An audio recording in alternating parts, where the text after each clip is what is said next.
போக இந்த பைபிளையும் வெளியே போயிடுறான். இந்த சீனியர் இருக்கான்ல அவன் மட்டும் தான் வீட்டுல இருக்கான். அப்ப இவன் என்ன பண்றான் அப்படின்னா, இவன் என்ன பண்றான்னு சொல்லி பாக்குறதுக்காக அவன் ரூம் கிட்ட போய் பாக்குறான். உடனே என்ன பண்றான் அப்படின்னா, சரி ஓகே வேற வழியே கிடையாது, நேத்து நம்ம பார்த்தோம் இல்லையா, அது நினைச்சு 2 டைம் செல்ஃபா பண்ணிட்டோம், இனிமே செல்ஃபா பண்ணா தாங்காது, ஸ்ட்ரெயிட்டா பண்ணிட வேண்டியதான்னு சொல்லிட்டு இவளே டைரக்டா உள்ள போக அவன் ஷாக் ஆயிடுறான். ஆண்டி சொல்லுங்க ஆண்டின்னு சொல்லி கேட்க அதுக்கு எவ்வளவு சொல்றான் அப்படின்னா, சொல்றது இல்ல செய்யறதான்னு சொல்லிட்டு போயிட்டு அவன் தம்பியோட விளையாட ஆரம்பிச்சிடறான். சீன் பாக்குறதுக்கு டாப் நாச்சா இருக்கும். ஷிவரா 2 இல்ல 3 டைம் நீங்க ஃபார்வர்ட் பண்ணி பார்த்தா கூட யோ என்னையா இப்படி எடுத்து வச்சிருக்கீங்க அப்படின்னு கேக்குற மாதிரி வேற லெவல் எடுத்து வச்சிருப்பாங்க இந்த சீன் மொத்தமா. அது நம்ம ஹீரோயின் இருக்கான்ல அவளெல்லாம் சொல்லவே தேவையில்ல, இந்த கதையில நடிச்சிருக்க மாட்டா, வாழ்ந்திருப்பா அப்படின்னு சொல்லலாம். இந்த கதையை நீங்க ரீவைண்ட் பண்ணி பார்த்தா கூட சலிக்கவே சலிக்காம அந்த அளவுக்கு தாரமாரா எடுத்துச்சிருக்காங்க. ஏன்னா யூசுவலான கதை எல்லாத்திலுமே ஃபர்ஸ்ட் அவனுக்கு பண்ணுவானுங்க, அதுக்கப்புறம் பிடிக்காம போயிட்டு அதுக்கப்புறம் பண்ணுவாங்க. ஆனா இந்த கதையில அப்படி கிடையாது. ஃபர்ஸ்ட் சம்பவம் பண்ண ஆரம்பிக்கிறதே நம்ம ஹீரோயின் இருக்கான்ல அவதான். அதுக்கப்புறம் இந்த மாதிரி அவங்க சம்பவத்தை பண்ணி முடிக்க அதுக்கப்புறம் மறுநாள் காலையில பார்த்தா நம்ம ஹீரோயின் ஹஸ்பண்ட் இருக்கான்ல அவன் வேலைக்கு போறான். அந்த பையன் இருக்கான்ல அவனுக்கு முக்கியமான வேலை இருக்கு, காலேஜ் டைம் ஆயிடுச்சு சொல்லிட்டு அவசரமா வெளியே போறான். இவங்க மாதிரி வெளியே போனதும் நம்ம ஹீரோயின் திரும்பி பார்த்து சிரிக்கிறான். எல்லாரும் வெளியே போயிட்டாங்க, அப்புறம் ஸ்டார்ட் பண்ணலாமா அப்படிங்கிற மாதிரி கேட்க ஆக்சுவலா இந்த சீன்ல என்ன சொல்ல வராரு டைரக்டர் அப்படின்னா, இவங்க முதல் டைம் மட்டும் தான் மெதுவா ஸ்டார்ட் பண்ணாங்க. அடுத்தடுத்து வர சீன்ஸ் எல்லாத்துலயுமே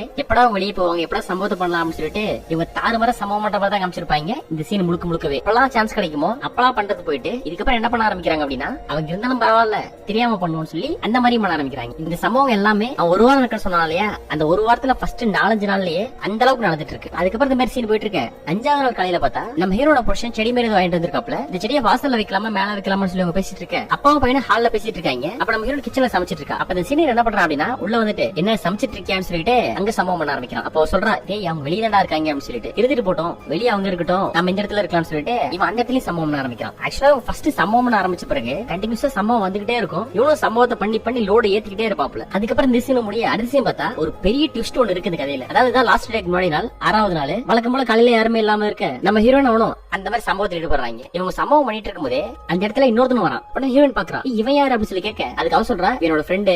ஆக்சுவலா நீங்க சம்பவம் பண்ண ரொம்ப எக்ஸைட்டா ஃபீல் பண்ணீங்க, எனக்கு அதனாலதான் தோணுச்சு உங்களுக்கு அந்த மாதிரி ஹாப்பினஸ் கிடைக்கணும், அது ஒரே இடத்துல 2 விஷயம் கிடைக்கணும், உங்களுக்கு ஓகே தானே அப்படிங்கிற மாதிரி கேட்க அதுக்கு உடனே ஹீரோயின், ஏய் இதை நான் எதிர்பார்க்கவே இல்ல, செம ட்ரீட்டா எனக்கு இருக்க போது, எனக்கு ரொம்ப ஹாப்பி, உடனே ஸ்டார்ட் பண்ணலாம் அப்படிங்கிற மாதிரி அவளே இடத்துல கேட்க அதுக்கப்புறம் பார்த்தா இந்த சீனியர் அப்புறம் சீனியரோட ஃப்ரெண்டு இவங்க 2 பேருமே நம்ம ஹீரோனை வச்சு வேற லெவல்ல பண்றாங்க. இந்த சீன் பாக்குறதுக்கு செம்ம டாப் நாச்சா இருக்கும். அதுக்கப்புறம் ஆஸ் யூசுவல் சம்பவத்தை முடிச்சு எல்லாத்தையும் லோட் பண்ணி முடிக்க ஒரு வாரம் ஆயிடுது.